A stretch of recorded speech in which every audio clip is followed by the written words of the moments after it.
Dan manusia itu bukan orang Melayu saja. Orang Melayu, orang Arab, orang Cina, orang India, orang yang duduk di kutub utara, ada kutub selatan, di padang pasir yang panas, di tempat yang banyak air, di tempat yang tidak ada air, di masyarakat yang cerdik, masyarakat yang bodoh, pensyarah universiti, profesor universiti, orang kampung yang tak tahu membaca, badui di padang pasir. Agama untuk semua. Apabila agama untuk semua, agama tak boleh bersifat untuk orang universiti saja. Dia tak boleh bersifat untuk orang Melayu saja.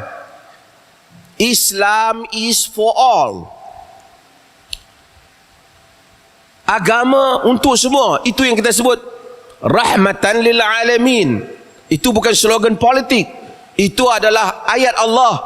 Ia adalah rahmat untuk sekalian alam. Apabila kita memahami hal ini, kita akan memahami tak mungkin Islam sifatnya sesuai untuk orang Melayu saja, sesuai untuk orang Arab saja.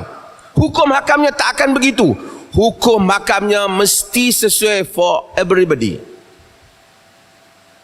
Maksudnya, hukum hakam agama, pengamalan agama di negeri yang banyak air pun sesuai, negeri yang tak ada air pun sesuai.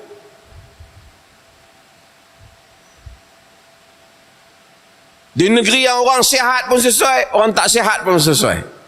Semua. Faham ini, kerana agama untuk semua. Untuk semua itu, bukan semua pada zaman kita ini sahaja. Bukan pada zaman Nabi Muhammad sahaja. Ia diturunkan pada zaman Nabi Muhammad sehingga zaman kita sampailah hari kiamat kelak.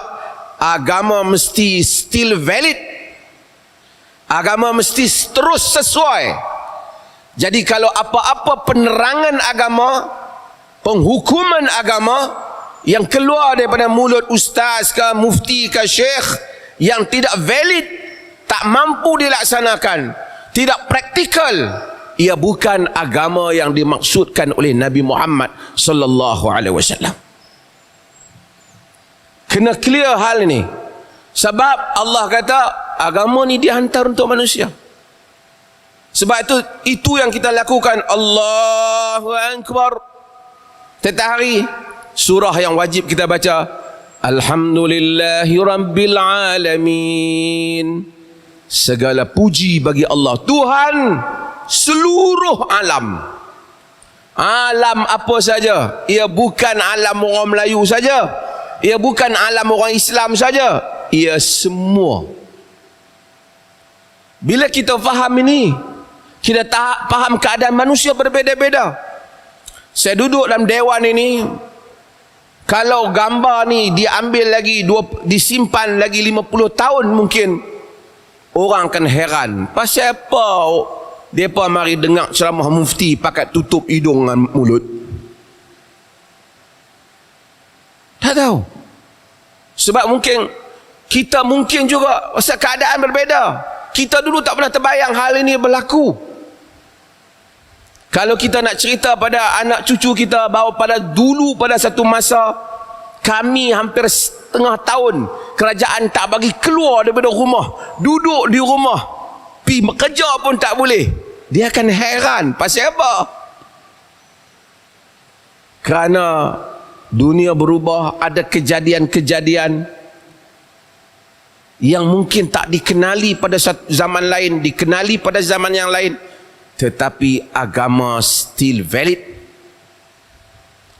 Agama mesti terus dapat diamalkan dalam segala keadaan. Itu sifat agama. Perkara yang kedua yang kita kena faham, yang ini selalu saya ulang, Allah Subhanahu wa ta'ala, Tuhan yang menurunkan agama Islam ini, tidak memerlukan kita. Segala ibadat yang kita buat, sebaik mana, secantik mana, seindah mana, segala ketaatan yang kita lakukan, tidak memberikan keuntungan kepada Allah sedikit pun. Kerana Allah itu ghaniyun hamid. Kerana Allah itu maha kaya lagi maha terpuji. Dia tidak memerlukan kita. Kita memerlukan dia.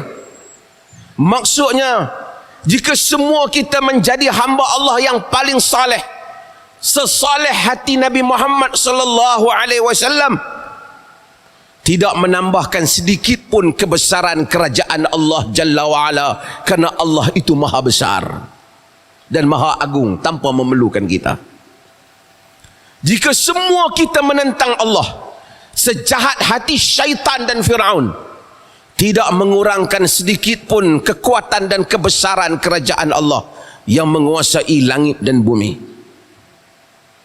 Bahkan dunia ini kalau kita lihat pada ilmu astronomi, tidak lebih daripada debu saja dibandingkan segala galaksi yang banyak besar, jutaan bilion bersana. Allah maha besar. Dia tidak memerlukan kita. Habis kenapa ia turunkan agama? Ia turunkan agama supaya kita membuktikan kita adalah hambanya, dan supaya agama itu memberikan manfaat kepada diri kita sendiri. Maka perkara yang penting untuk kita tahu, sesungguhnya agama limaslahatil ibad. Agama itu untuk kepentingan hamba itu sendiri. Sembahyang kita tidak menguntungkan Tuhan, tetapi sembahyang kita memberi manfaat kepada diri kita sendiri. Demikian hukum hakam jual beli, haram riba, haram minum arak, haram bunuh orang, haram perzinaan dan seumpamanya. Kesemuanya Tuhan tetapkan supaya memberikan manfaat kepada kehidupan manusia. So kita kena faham, Tuhan tak ada untung apa-apa, kita. Maka sebab itu perkara-perkara dalam agama, jika tiba-tiba kelihatan tidak memberikan apa-apa faedah, bahkan tiba-tiba merosakkan manusia kembali, maka itu bukan agama.